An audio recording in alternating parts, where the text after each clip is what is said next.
All right, so one thing I've always wondered was how does any kind of painkiller work? At least the over-the-counter type, not like um, Novocaine and all that, but just the regular one. How does it work? Because it's like you have a pain in area X on your body, and then you take this medication, this pill, and then somehow it goes away and you feel better. And I don't understand how the pill knows where to go. So that's what I decided to look up and get some information on. This article is a little bit longer. They kind of start with a story and such up here, but I'm going to get right to it, right down here. So, where it really gives you the information, it says the two most common pain relievers, again by kids. I don't know why all these articles I find them for kids, but still, it says they're called acetaminophen and ibuprofen, or Tylenol and Advil. So what happens is, So what happens is, when you swallow the pain reliever,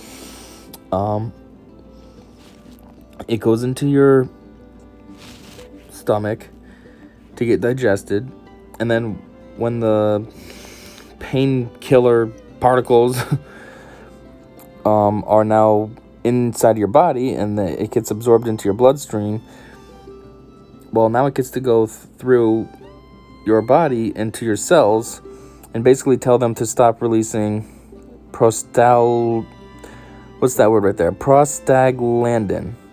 So basically what prostaglandin is when your cells are damaged or injured in some way or damaged, that they release that chemical. Now, this chemical travels through your central nervous system and makes it to your brain, which then your brain tells you, "Ow, my head's hurt," or not my head, but my elbow's hurting me, my teeth are hurting me, my whatever. I bet my tongue it hurts, and that's how you know, because of that prostaglandin.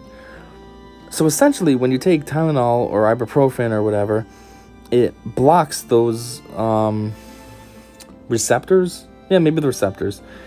But not so much the receptors. It blocks it from releasing that. So now you're not having pain signals sent off. So now you don't feel the pain anymore. There's no pain signals being sent off. So your brain's not getting those messages saying, "Oh, we got pain over here at, teeth or toe or whatever," because there's nothing being sent out.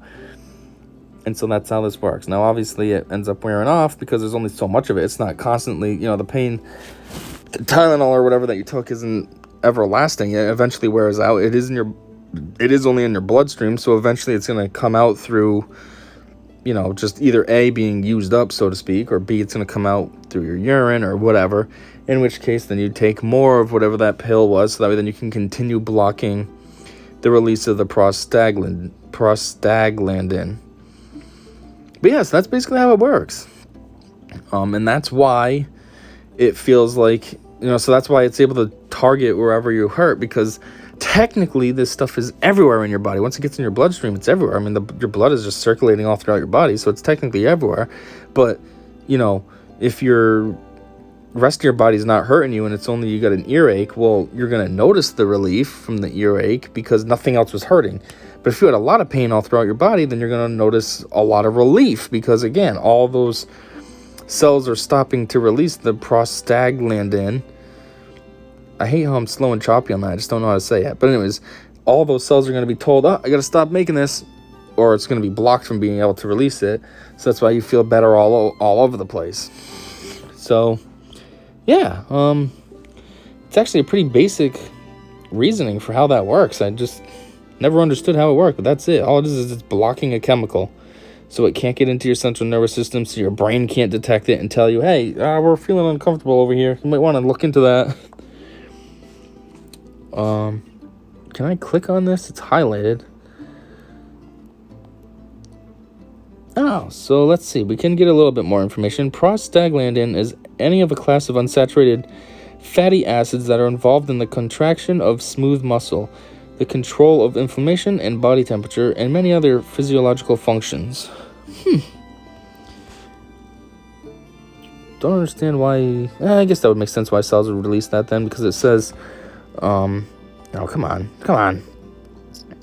Smooth muscle or whatever, inflammation. So yeah, if you have some kind of problem, there may be inflammation, or maybe it's not smooth anymore, so to speak. So yeah, that's how it works. It tells the cells to stop releasing the prostaglandin, and boom, now you don't feel it anymore because it's kind of being blocked.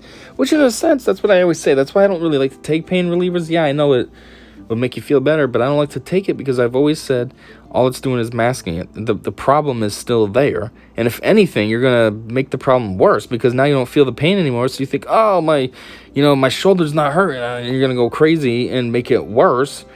Or at least if you had the pain, you'd be more delicate. You'd be reminded, oh, my shoulder's hurting me, ow, instead of going crazy. And then when the stuff wears off, you're 10 times worse.